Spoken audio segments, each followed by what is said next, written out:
Halo, jumpa lagi di saluran YouTube kami, Virtual Lovers. Saluran yang menyajikan berita-berita terbaru serta cerita menarik lainnya seputar seni, budaya, dan sejarah. Bagaimana kabarnya Sobat Virtual Lovers pada hari ini? Kami harap semuanya selalu dalam keadaan sehat dan juga dilancarkan segala urusannya. Senang sekali pada hari ini kami dapat kembali hadir dan dapat kembali menyapa Sobat Virtual Lovers semuanya pastinya. Yang mana pada kesempatan kali ini kembali kami ingin mengajak Sobat Virtual Lovers untuk melihat kondisi terbaru yang ada dari kawasan wisata Ubud. Sambil kita explore, kita jalan-jalan, kami pun juga ada sedikit informasi yang ingin kami sampaikan pada hari ini. Jadi pastikan tetap mengikuti video kami hingga akhir nanti ya Sobat Lovers. Kembali kita saksikan bersama banyak sekali para wisatawan seperti hari-hari biasanya jalan kaki, tur jalan kaki di sekitar kawasan ini bisa disaksikan ya. Banyak sekali lalu lalang para pejalan kaki, para wisatawan, dan lalu lintas pun pada siang hari ini terasa cukup lancar, tidak terlalu ramai terlihat. Jalan kaki ternyata adalah hal sepele yang bisa meningkatkan nilai tambah dari banyak sisi. Berjalan kaki merupakan pilihan olahraga kardio yang sederhana dan mudah untuk dilakukan. Meski begitu, manfaat jalan kaki ternyata mendatangkan banyak sekali manfaat-manfaatnya. Ada aktivitas wisata dari berjalan kaki, yakni walking tour, yang digagas Dinas Pariwisata dan Ekonomi Kreatif Disparekraf Pemprov DKI Jakarta. Walking tour atau berjalan kaki, wisata berjalan kaki menyasar pada orang-orang yang ingin menelusuri kota-kota dengan jalur pelestarian atau trotoar yang nyaman pastinya. Destinasi wisata yang asik dan menyenangkan tentunya tidak selalu mengambil tempat yang langsung berbaur dengan alam seperti pantai, pegunungan, dan juga hutan.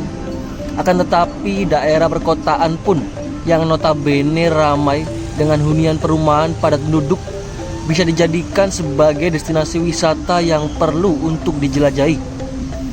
Karena tanpa disadari, hampir seluruh kota yang ada di Indonesia memiliki kenangan sejarah yang cukup panjang dan banyak menyimpan tempat bersejarah yang dapat dijadikan sebagai tujuan berwisata tanpa harus jauh-jauh berwisata ke daerah yang masih dibalut dengan alam yang asri.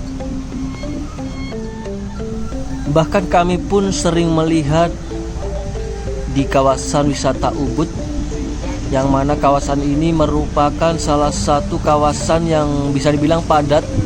Banyak restoran, banyak sekali kios-kios, toko pakaian ataupun toko-toko oleh-oleh, banyak sekali di sini kios-kios, cukup padat sekali. Namun meskipun padat, banyak sekali turis-turis yang berkunjung, mulai dari turis Eropa, Amerika hingga Asia. Turis-turis pun yang datang berwisata ke kawasan wisata Ubud, seringkali mereka banyak diantaranya berjalan kaki ketimbang harus menggunakan kendaraan pribadi. Turis-turis yang menjelajahi kawasan wisata Ubud dari beragam sisi dengan berjalan kaki, ada yang dilakukan secara sendiri-sendiri dan atau terkadang bersama rekan-rekannya. Dan terkadang juga jarak perjalanan kaki yang mereka tempuh dalam menjalani kota cukup luas wilayahnya, terbilang jauh, dan sangat jarang sekali menyaksikan turis dari benua Eropa atau Amerika yang berwisata di kota ini menggunakan kendaraan yang cukup beragam jenisnya. Kebanyakan mereka berjalan kaki sambil melihat-lihat bangunan-bangunan di sekitar sini seperti pura ataupun puri Ubud yang sangat bersejarah tentunya. Bersejarah sudah lebih dari ratusan tahun lamanya, dikolaborasikan dengan bangunan-bangunan modern di era masa kini di sekitarnya. Dan juga selain itu, pariwisata di daerah perkotaan pun memiliki beragam jajanan kuliner yang tidak hanya dijual di restoran mahal, tetapi banyak yang dijual terkadang di beberapa pinggir jalan dengan harga yang cukup bersahabat. Adapun selama ini tempat wisata yang tujuannya adalah perkotaan tidak hanya ada di kawasan wisata Ubud sini, melainkan di berbagai kota di Indonesia juga dijadikan pusat pariwisata untuk para turis mancanegara dan juga para turis lokal. Tentunya masing-masing kota yang menjadi destinasi wisata bagi para wisatawan asing ataupun lokal mempunyai ciri khas yang menjadi perbedaan sendiri, sehingga hal tersebut dapat menjadi identitas masing-masing kota untuk memancing para wisatawan agar bersedia pelesiran atau melancong berlibur di kotanya tersebut. Baik Sobat Lovers, kali ini kami akan mengajak untuk masuk ke wilayah dari Pura Taman Saraswati yang tentunya sangat identik dengan kolam teratainya ya. Jadi mari kita saksikan bersama seperti apa situasi di dalam dari Pura Taman Saraswati. Dan tak lupa juga kami ucapkan selamat bergabung bagi Sobat Lovers yang baru saja bergabung. Dan kami ucapkan banyak-banyak terima kasih bagi yang sudah setia menyimak, menonton, mengikuti video kami dari awal tadi hingga kini. Semoga apa yang kami tayangkan dan apa yang kami sampaikan dapat memberikan manfaat dan juga bisa menghibur Sobat Lovers semuanya pastinya. Kembali sambil kita saksikan beberapa wisatawan nampak berada di sekitar kawasan ini sambil berjalan-jalan ataupun berfoto-foto mengabadikan gambar-gambar bangunan bersejarah dari Pura Taman Saraswati Ubud. Sejarah panjang masa kolonial di Indonesia dapat dilihat sampai dengan saat ini berupa bangunan atau benda bersejarah yang hampir terdapat di seluruh kota di Indonesia. Bangunan bersejarah tersebut saat ini keberadaannya diatur dalam Undang-Undang Nomor 11 Tahun 2010 tentang pemerintah daerah dan setiap orang dapat memanfaatkan cagar budaya untuk kepentingan agama, sosial, pendidikan, ilmu pengetahuan, teknologi, kebudayaan, dan pariwisata. Pemanfaatan bangunan bersejarah merupakan bagian dari pengembangan pariwisata budaya yang merupakan salah satu faktor menarik wisatawan. Keberadaan dari bangunan bersejarah, situs atau monumen merupakan potensi terhadap pengembangan heritage tourist atau disebut sebagai wisata warisan budaya sebagai alternatif pengembangan pariwisata di perkotaan.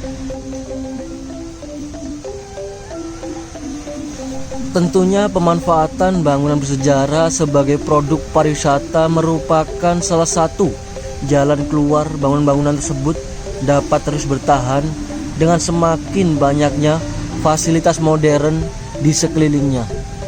Pemanfaatan bangunan bersejarah sebagai daya tarik wisata juga memiliki tantangan yang berat karena selain harus membawa dampak ekonomi, bagi masyarakat juga memerlukan langkah-langkah pelestariannya.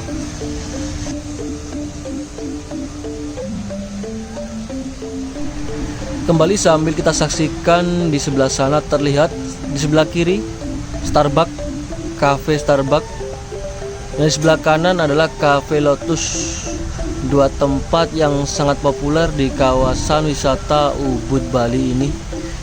Bahkan hampir dipastikan setiap hari selalu ramai dikunjungi, didatangi oleh para wisatawan dari berbagai belahan dunia. Cafe Lotus dan Cafe Starbucks tentunya memiliki lokasi yang cukup strategis, apalagi berdampingan langsung dengan Pura Taman Saraswati tempat kami berada saat ini. Jadi merupakan nilai lebih adanya Pura Taman Saraswati di sekitar dari Cafe Starbucks ataupun Cafe Lotus ini.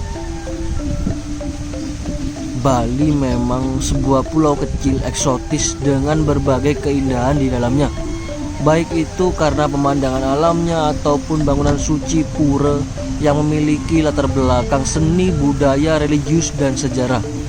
Sehingga menjadi objek wisata di Bali yang bisa dinikmati. Bahkan tidak jarang bangunan suci tersebut dijadikan sebagai destinasi wisata populer. Tentunya selain latar belakang tadi, karena memiliki keindahan dengan latar belakang pemandangan alam yang spektakuler, sehingga terkenal di kalangan wisatawan. Liburan di Bali melakukan perjalanan tur mengunjungi pura yang sekaligus menjadi objek wisata populer selalu menjadi agenda para wisatawan baik domestik maupun wisatawan asing. Bali sendiri memiliki banyak sebutan atau julukan, diantaranya ada Pulau Dewata, Pulau Seribu Pura, dan ada juga yang menyebutnya sebagai Bali Dwipa. Dan tentunya sebutan-sebutan tersebut memiliki arti, sejarah, dan makna tersendiri sebagai identitas Pulau Bali tersebut. Sebutan Pulau Dewata adalah yang populer. Nama tersebut berkaitan erat dengan julukan Pulau Seribu Pura, yang mana hampir setiap jengkal tanah di Pulau Bali terdapat bangunan pura. Keberadaan tempat suci pura tersebut selain menjadi istana roh leluhur, guru-guru suci, atau tokoh agama Hindu di masa Bali kuno tempo dulu, juga menjadi istana para dewa yang merupakan manifestasi Ida Sang Hyang Widiwasa atau Tuhan Yang Maha Esa. Sehingga tidak heran kalau sebutan Pulau Dewata dan Pulau Seribu Pura tersebut untuk Pulau Bali sangat populer di kalangan masyarakat atau di kalangan para wisatawan. Pulau Bali didominasi oleh pemeluk agama Hindu, yang mana dalam kepercayaan umat Hindu mengenal adanya banyak dewa. Keberadaan dewa-dewa tersebut diistanakan di sejumlah pura Hindu di Bali. Tuhan dan dewa tersebut dianalogikan sebagai matahari dan sinarnya. Matahari tersebut hanya satu dan memberikan banyak sinar suci kepada dunia.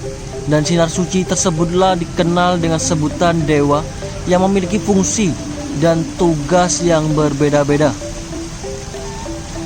Sebutan jamak untuk para dewa adalah Dewata, sehingga tidak mengherankan Pulau Bali ini populer dengan sebutan Pulau Dewata. Di Pulau Dewata Bali sendiri ada yang dikenal dengan sebutan Dewa Nawasanga, artinya 9 dewa yang menempati setiap arah penjuru mata angin, termasuk di tengah-tengah. Dewa Nawasanga tersebut juga diistanakan di sejumlah pura yang merupakan pura-pura penting sebagai penyangga Pulau Dewata Bali. Kurang lebih seperti itu sedikit cerita kami pada hari ini dan juga eksplor kami terkait situasi terkini yang ada di kawasan Ubud. Jika ada kurang dan lebihnya kami mohon maaf yang sebesar-besarnya. Semoga dapat memberikan manfaat dan juga bisa menghibur Sobat Lovers semuanya pastinya. Kami mewakili dari tim Lovers pamit undur diri terlebih dahulu. Kita jumpa lagi di video kami berikutnya. Selamat beraktivitas dan selamat beristirahat. Terima kasih, sampai jumpa. Salam Virtual Lovers dari Bali.